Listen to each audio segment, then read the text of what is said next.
भगवान ने कहा कौन आ गया है? शीस पगाना झगा तन पे। हे द्वारकाधीश, हे प्रभु, शीस पगाना झगा तन पे। प्रभु जाने बसो के ही ग्रामा। धोती फटी सिलटी दुपटी अरु पावन उपान की नहीं सामा।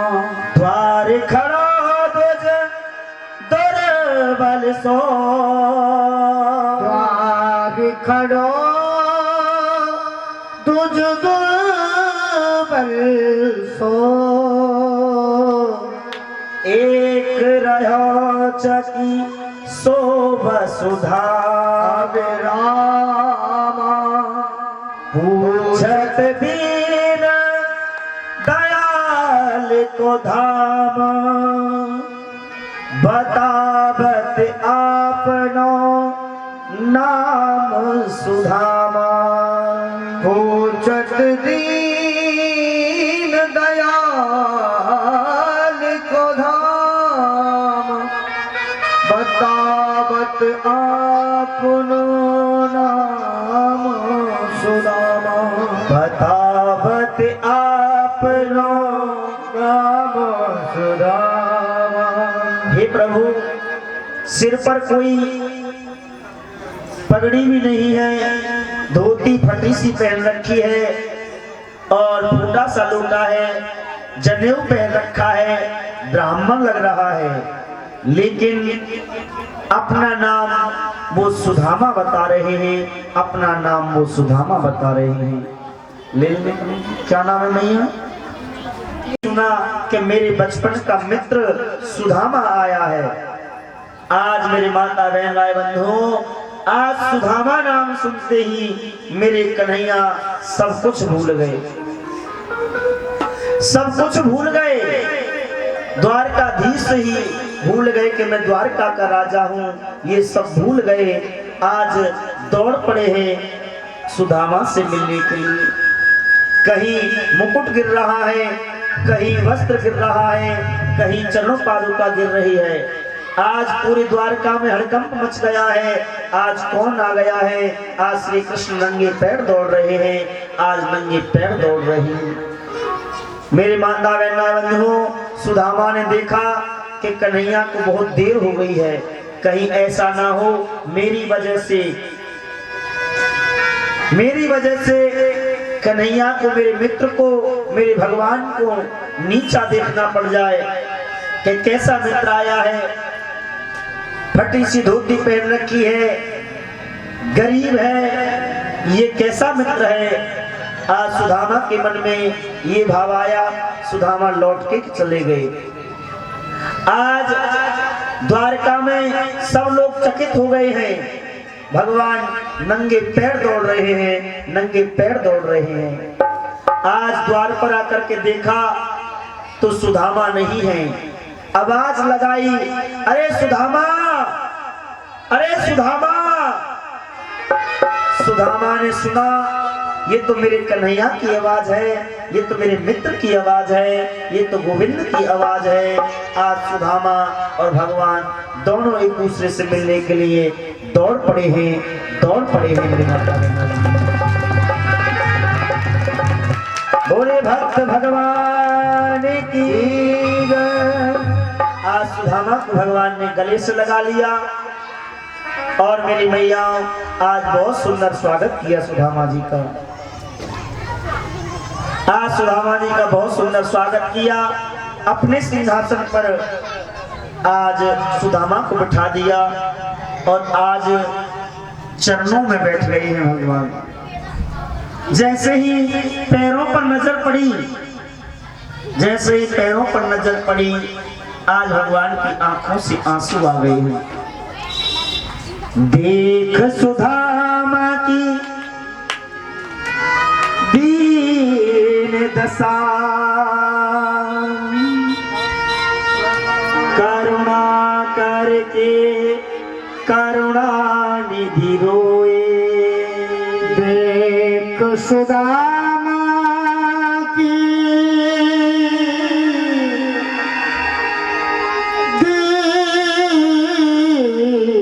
दशा करुणा करके करुणा निधि रोए।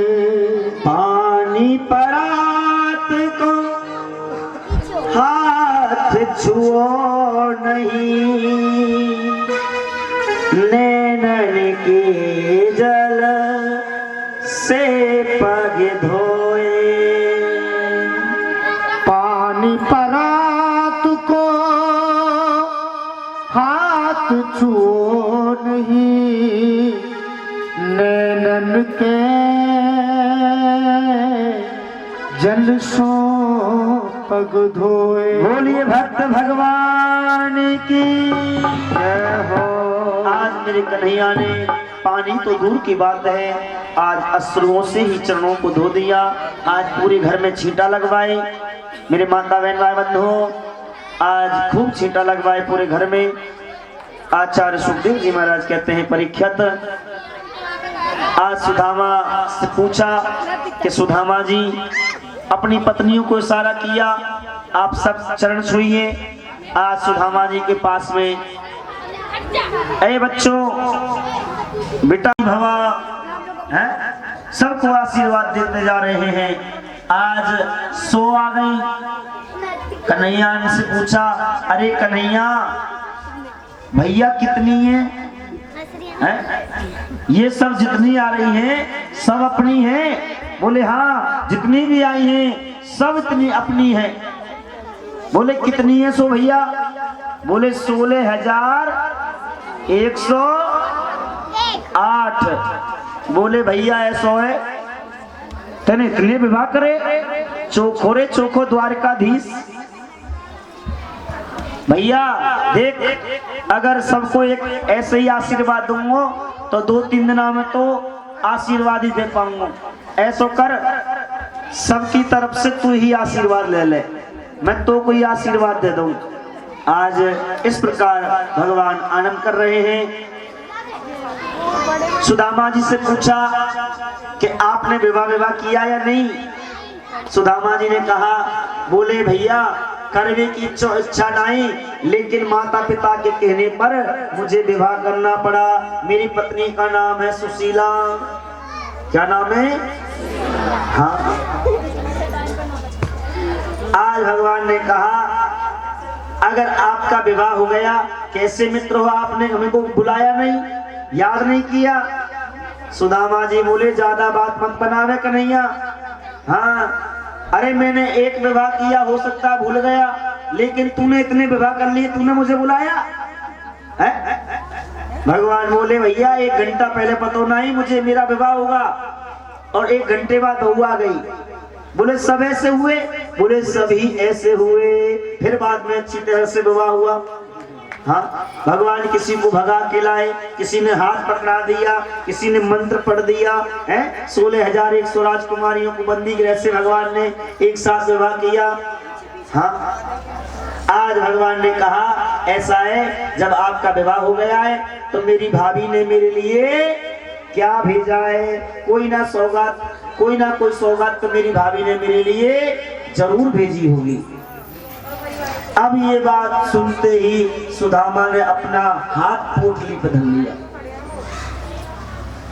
अपना हाथ चावल की पोटली पर रख लिया। आज कन्हैया को दिखा दूं तो कोई परेशानी नहीं है, वो तो सब जानता है, लेकिन ये राजकुमारियां, कृष्ण की पत्नियां क्या सोचेंगी? एक मित्र आया तो कच्चे चावल लेके आया। आज सुदामा जी बात पर बात घुमा रहे हैं कि देवियों, आज ये द्वारका के राजा बन गए हैं, ये द्वारका के राजा बन गए हैं। लेकिन ये द्वारका के राजा नहीं, वृंदावन की गलियों में नंगे घूमते थे। आज भगवान ने कहा, ये तुमसे ज्यादा जानती है, लेकिन ये बात बताओ, मेरी भाभी ने मेरे लिए क्या भेजा है? सुदामा बार बार बात घुमा रहे, लेकिन कन्हैया उसी बात को पकड़ के बैठे हैं। कन्हैया ने देखा कि सुदामा की बगल फूल रही है। आज चावल की पोटली को छीन लिया है मेरी माता बहना ने, चावल की पोटली को छीन लिया और मेरे माता बहना बंधुओं, आज पोटली को घुमा घुमा करके देख रहे हैं। आज कन्हैया समझ गए कि सुदामा के यहाँ एक बिराड़ कपड़ा भी साबुत नहीं है। जैसे ही पोटली को खोल के देखा, उसमें 5 तरह के चावल दिखाई दे रहे हैं। कोई लंबा है, कोई मोटा है, कोई टूटा है, कोई पका हुआ है, कोई कच्चा है। भगवान समझ गए कि सुदामा के यहाँ 5 मुट्ठी चावल भी नहीं है, इतनी गरीबी है। आज एक मुट्ठी को खाया, कह दिया अनीन, दूसरी मुट्ठी को खाया, कह दिया भायोडा। यानी जो स्वर्ग लोक से भी अच्छा लोक है, जिसका नाम है सुतल लोक, वो सुदामा को प्राप्त हो जाए। दूसरी मुट्ठी खाया, कहा सुतल लोक से भी अच्छा लोक, ब्रह्म लोक का जो सुख मिलता है वो सुदामा को प्राप्त हो जाए। तीसरी मुट्ठी जो खाने वाले थे, तो मेरी मैया ये उन्होंने, रुक्मणी जी ने आकर के रोक दिया कि काय अब भाई मत बरसिए। ऊपर से तो कहा कि ज्यादा मत खाइए, कच्चे हैं, लेकिन अंदर से कहा, मन से कहा कि आज तो बड़े बरस रहे हैं। भगवान ने कहा आज मैं इन पंडित जी पे बरस रहा हूं, एक दिन मैं उस पंडित जी पे बरसा जो तुम्हारा प्रेम पत्र लेके गया था। वास्तव में मेरी मैया, भगवान का काम तो बरसना है। ये समझ लीजिए कि मान लो बरसात हो रही है, आपके पास 20 किलो की बाल्टी है।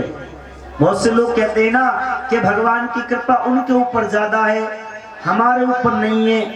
ऐसी बात नहीं है मेरी मैया, भगवान की कृपा सब पे बराबर बरसती है, ना किसी पे कम ना किसी पे ज्यादा। जैसे बरसात हो रही है, बरसात में आपने 20 किलो की बाल्टी रख दी और मैंने 10 किलो की बाल्टी रख दी। आपकी बाल्टी में कितना पानी भरेगा? क्योंकि आपकी बाल्टी 20 किलो की है और मेरी में 10 किलो, क्योंकि मेरी 10 किलो की है। मेरे कहने का मतलब यह है कि बरसात तो बराबर हुई, लेकिन आपकी में 20 किलो भरा, मेरी में 10 किलो। यानी जितना आपका श्रद्धा का पात्र, भाव का पात्र जितना गहरा होगा, उतनी ही कृपा बरसती रहेगी, उतनी ही कृपा बरसती रहेगी। मेरी माता बहन, आप श्रद्धा के पात्र को गहरा बनाइए। आज सुदामा को बहुत कुछ दे दिया है।